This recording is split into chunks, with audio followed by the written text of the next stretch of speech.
did you have? What is wrong with you? I don't need help. We're about to unravel a mind-boggling story. A law enforcement officer entrusted with upholding justice was accused of horrific misconduct. This horrible cop allegedly framed his own girlfriend and sent her to a mental health treatment program under bogus claims. Get ready for a tale of shocking betrayal, false imprisonment, and a dark web of deception. This isn't your average story. This is one that'll have you questioning everything you thought you knew about trust, power, and morality. We all have heard some crazy ex-story, but this one will blow your mind. Meet Ronald Davis, a 37-year-old veteran state trooper who has been dating Michelle Perfanov for about 4 months. Perfanov's romance may appear harmless, but it landed her in serious danger. The problem? Davis was a married man. But that isn't even the crazy part. Perfanov wasn't happy with the relationship and wanted it to end. I don't need help. I need to get away from you. No. This isn't normal. I don't care what anybody says. Can I please stand up? Okay. I'm not going to any jail. I didn't do anything wrong. I'm not going anywhere. Absolutely not. Absolutely not. Davis, on the other hand, did not handle the rejection well. He stated to Michelle that he would paint her as crazy. Davis cooked up a scheme. His plan to get Perfanov admitted to a mental institution started on August 21st when he sought help from fellow troopers. He used his police email to get the order to arrest his ex-girlfriend. Why did he do this? Well, he claimed his ex-girlfriend was suicidal.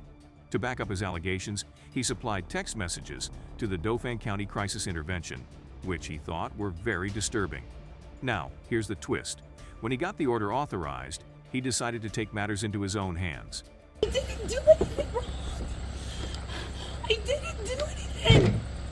I didn't do anything. He and a civilian companion tracked down Perfanov in a picnic area in a state forest. To add more problems, Davis was an off-duty police officer conducting an arrest like he was on duty. So what did he do? He literally picks her up and carries her to his car before things get wild. Perfanov reacted like a normal person by resisting. She didn't know on what grounds she was being arrested, as she was not informed. As she resisted, they both ended up on the ground and against his car, which caused Perfanov to get multiple injuries. Can you believe this? A state trooper picking someone up and wrestling them to the ground like it's a wrestling match. What was going on in his mind? She was thrown under the bus. She kept saying, "I didn't do anything wrong." She was actively trying to communicate with her ex and the civilian present. What did you have? What is wrong with you? I don't need help. But neither gave any response to her. She was helpless. Can you imagine being in her shoes, pleading for answers, while being held down by someone you thought you could trust? Thankfully, after what seems like a lifetime, police enforcement officers arrive on the scene. Perfanov is eventually brought to a mental health institute against her will. Perfanov received major injuries to her body, including her forehead, torso, back, buttocks, forearm, knee, and lower body during her arrest. To make matters even worse, she was involuntarily taken to a mental facility for a rigorous 5 days. During her whole stay in the facility, she demonstrated no signs of suicidal thoughts, as confirmed by medical personnel. The authorities looked into the so-called text messages that Davis provided as proof. From investigating the messages, it was clear that they were taken out of context. These messages seemed to be part of a bigger argument, a reflection of their deteriorating relationship.